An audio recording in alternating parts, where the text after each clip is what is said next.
Hi friends, Radhika Kerala லாகுக்கு வணக்கம். நீங்கள் பார்த்துக்கிட்டு இருக்கிறது கோயிலை பற்றி தான். நான் இந்த கோயிலை பற்றி தான் நான் சொல்ல போகிறேன். இந்த கோயில் எங்கே வருது அப்படின்னா, காசர்கோடு ஜில்லையில் மல்லா டெம்பிள் இருக்குது. இந்த கோயிலில் உள்ள சாமி பேர் துர்கா பரமேஸ்வரி க்ஷேத்திரம். இங்கே இருக்க தஞ்சாவூர் கோபுரம் டெம்பிள் தமிழ்நாட்டில் இருக்கிற கர்த்தைய சிற்பி தான் 1993 94 ஒரு வருஷத்தில் இந்த கோபுரத்தை கொத்தி எடுத்திருக்காங்க.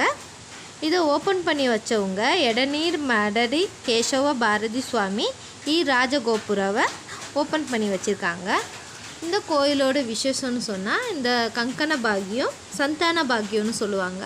அப்படின்னா கல்யாணம் ஆகாதவங்களுக்கு, குழந்தை இல்லாதவங்களுக்கு விசேஷமான கோயிலுங்கிறது. இங்கே வந்து பிரார்த்தனை பண்ணிட்டு போனால் நினச்சது நடக்குங்கிறது ஐதீகம்.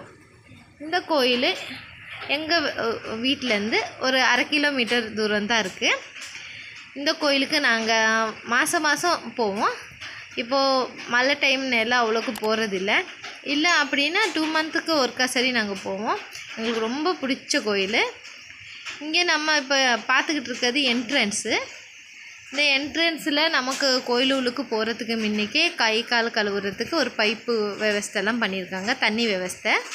அதில் நம்ம காலெல்லாம் கழுகிட்டு போகிறப்ப இந்த சைடில் பூ கொடுப்பாங்க. கோயிலுக்கு மகா பூஜைக்கு பூ சர்ப்பனை பண்ணுறது. இந்த கோயிலில் விசேஷமான பூஜைகள்லாம் இருக்குது. இது நான் உங்களுக்கு என்ட்ரன்ஸ் போகிறப்ப நம்ம டிக்கெட்டு வாங்குறப்ப என்னென்ன பூஜைலாம் இருக்குங்கிறத நான் சொல்கிறேன். இப்போ என் ஹஸ்பண்டும் பாப்பாவும் கை காலெலாம் கழுவிட்டு வந்துக்கிட்டு இருக்காங்க. பூ கொடுக்குறவங்க கொடுக்கலாம். அந்த பூவை சாமிக்கு பூஜைக்கு வச்சுக்குவாங்க. நம்ம இல்லை அப்படின்னு சொன்னால் நம்ம டிக்கெட் கவுண்டரில் போயிட்டு நம்ம டிக்கெட் எடுத்துக்கலாம். என்னென்ன பூஜைக்கு என்னென்ன பண்ணணும் அப்படின்னு சொல்கிறத எடுத்துக்கலாம். இந்த கோயிலில் ரொம்ப விசேஷங்கிறது தீர்த்தஸ்தானம். அப்படின்னு சொன்னால், நமக்கு உடம்பு சரியில்லை அப்படின்னு சொன்னால், இல்லை வேறு எதுவும் பிரச்சனை இருந்துச்சுன்னா தீர்த்தஸ்தானம் அப்படிங்கிறது கோயிலில் தீர்த்தத்தை ஊற்றி நமக்கு ஒரு குடப்பானத்தில் தண்ணியை கொண்டு வந்து நமக்கு தலையில் ஊற்றுவாங்க. அந்த தீர்த்தஸ்தானம் ஆகின பிறகு நம்ம தாயத்தை ஒன்று வாங்கிக்கணும். நமக்கு உடம்பு சரியில்லை, இல்லை வேறு எதுவும் பிரச்சனையாக இருந்துச்சுன்னா அந்த தாயத்து பிரசாதம் வாங்கி நம்ம 12 நாளைக்கு விரதத்தில் இருந்து அந்த பூஜையை பண்ணணும். நம்ம அது சிம்பிளாக சொல்லணும் அப்படின்னா, நான்வெஜ் எடுத்துக்கக்கூடாது, வெஜிடேபிள் ஃபுட்டு மட்டும்தான் அந்த 12 நாளும் எடுத்துக்கணும். அப்போ தான் அந்த தாயத்துக்கு பவர் அப்படிங்கிறது தான் இந்த கோயிலில் உள்ள ஐதீகம். அப்போது இந்த மாதிரி ஏதாச்சும் பிரச்சனை இருந்துச்சுன்னா என்னோடய வீடியோ பார்த்தவங்க இந்த கோயிலுக்கு போயிட்டு விசிட் கொடுங்க, நல்லதே நடக்கும். இப்போ நம்ம லைனில் நின்றுருக்கோம் நம்ம பிரசாதத்துக்கு டிக்கெட் வாங்குறதுக்காக. நான் துர்கா பூஜையும் அன்னப்பிரசாதா அப்படின்னு சொல்கிறது வாங்கினேன். தீர்த்த பிரசாதமும் இருக்குது, அதுவும் டிக்கெட் பண்ணிக்கலாம்.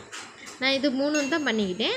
கோயிலுக்கு வந்த பிறகு சைடில் சத்யநாராயண சாமிட்டு குடி இருக்குது.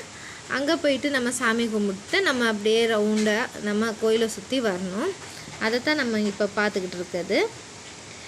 இந்த கோயிலுக்கு நீங்கள் வரணும் அப்படின்னா, காசர்கோட்லேருந்து மல்லா கோயிலுக்கு பஸ் இருக்குது. 1/2 மணி நேரத்துக்கு ஒரு பஸ் இருக்குது. அப்படி தெரியல அப்படின்னா நம்ம பஸ் ஸ்டாண்டில் போயிட்டு கேட்டாலே மல்லா கோயிலுக்கு போகிற பஸ்ஸு எது அப்படின்னு சொல்லி கொடுப்பாங்க. மலையாளம் படிக்க தெரியலை அப்படின்னு சொன்னால் ஜஸ்ட்டு கேட்டாலே சொல்லுவாங்க. அந்த பஸ்ஸில் வந்தோம்னா டைரெக்டாக கோயிலுக்கே வந்துடலாம். கோயிலேருந்து டைரெக்டாக காசர்கோடு பஸ் ஸ்டாண்டுக்கே போகிற மாதிரி விவஸ்தை இருக்குது. தூரத்துலேருந்து வரவங்களுக்கு ட்ரெயினில் வர்றவங்களாக இருக்கட்டும், பஸ்ஸில் வர்றவங்களாக இருக்கட்டும், எப்படி வந்தாலும் மல்லா கோயிலுக்கு வர்றது ஈஸி, கஷ்டப்படணும்னு இல்லை. ஒரு வாட்டி சரி இந்த கோயிலுக்கு வந்துட்டு போங்க. அப்போ இந்த கோயிலில் உள்ள விசேஷம், பூஜை, நமக்கு நல்லது நடக்கிறது எல்லாமே உங்களுக்கு தெரிய வரும். இந்த கோயிலுக்கு பேக் சைடு ஆற்று இருக்குது, தண்ணி போகிற ஆறு இருக்குது. இந்த தீர்த்தஸ்தானம்னு சொன்னேன்ல, அந்த தீர்த்தஸ்தானத்துக்கு போகிறதுக்கு முன்னுக்கு இந்த ஆற்றுல வந்து குளிச்சுட்டு போவாங்க. பாப்பா தண்ணியை பார்த்த உடனே நான் தண்ணியில் இறங்குறேன்னு அடம் பிடிச்சிட்டா. அதனால தான் நான் கூட்டி போனேன். நமக்கு பூஜையெல்லாம் ஆகின பிறகு நாங்கள் லாஸ்ட்டுக்கு நாங்கள் சாப்பிட்றதுக்கு அன்னப்பிரசாதம்னு சொல்லுவாங்க. அன்னப்பிரசாதம் நாங்கள் வாங்கினோம். நிறைய லைன் இருந்துச்சு. நாங்கள் வேகம் போனனால நாங்கள் லைனில் நின்றுட்டோம். அதனால் எங்களுக்கு ஒரு லைனும் நிற்கணும் அப்படின்னு இருக்கலை. எல்லாம் சாப்பிட்டு முடிஞ்சோட்டி நாங்கள் கோயிலேருந்து திரும்பி வந்துட்டோம். இந்த கோயிலை பற்றி விசேஷம் இன்னும் உங்களுக்கு தெரிஞ்சுக்கணும் அப்படின்னு சொன்னால் என்னோடய சேனலுக்கு சப்ஸ்கிரைப் பண்ணிக்கோங்க, பெல் பட்டனை கிளிக் பண்ணிக்கோங்க. அப்போ தான் என்னோடய வீடியோ அடிக்கடி பார்க்கலாம்.